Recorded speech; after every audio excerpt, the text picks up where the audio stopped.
ఇక కడప జిల్లా విషయానికి వద్దాం. కడప చాలా కీలకమైన జిల్లా వైఎస్ఆర్ కాంగ్రెస్ పార్టీకి. ఆ పార్టీ అధ్యక్షుడు వైఎస్ జగన్మోహన్ రెడ్డి పులివెందుల నుంచి ఎమ్మెల్యేగా రంగంలో ఉన్న పరిస్థితుల్లో చాలా కీలకం. మైదుకూరు నుంచి ఎస్ రఘురామరెడ్డి తిరిగి పోటీ చేయబోతున్నారు. ఇక ప్రొద్దుటూరు నుంచి రాచమల్లి శివప్రసాద్ రెడ్డి రంగంలో ఉండబోతున్నారు. జమ్మలమడుగు నుంచి డాక్టర్ సుధీర్ రెడ్డి ఈసారి వైఎస్ఆర్ కాంగ్రెస్ పార్టీ అభ్యర్థిగా రంగంలో ఉండబోతున్నారు. నోటిఫికేషన్ విడుదల నేపథ్యంలో ఆంధ్రప్రదేశ్లో 175 స్థానాలకు సంబంధించి వైఎస్ఆర్ కాంగ్రెస్ పార్టీ అభ్యర్థుల లిస్ట్ 10 టీవీ ఎక్స్క్లూజివ్గా మీకు అందిస్తోంది. ప్రస్తుతం కడప జిల్లా లిస్టు మనం చూస్తున్నాం. కమలాపురం నుంచి పి రవీంద్రనాథ్ రెడ్డి రంగంలో ఉండబోతున్నారు. ఇక పులివెందుల నుంచి ప్రతిపక్ష నేత వైఎస్ జగన్మోహన్ రెడ్డి తిరిగి ఎమ్మెల్యే అభ్యర్థిగా పోటీ చేస్తున్నారు. ఇక రాయచోటు నుంచి సిట్టింగ్ ఎమ్మెల్యేగా ఉన్న గండికోట శ్రీకాంత్ రెడ్డి తిరిగి వైసీపీ అభ్యర్థిగా రంగంలో ఉండబోతున్నారు.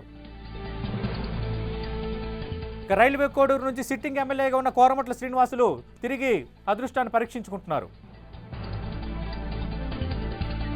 ఇక కడప నుంచి అంజద్ బాషా ప్రస్తుతం రంగంలో ఉండబోతున్నారు. ఇక రాజంపేట నుంచి మేడా మల్లికార్జున రెడ్డి మనం చూసాం. తెలుగుదేశం పార్టీ నుంచి వైసీపీలో చేరారు. మేడా మల్లికార్జున రెడ్డి రాజంపేట నుంచి ఎమ్మెల్యే అభ్యర్థిగా రంగంలో ఉండబోతున్నారు.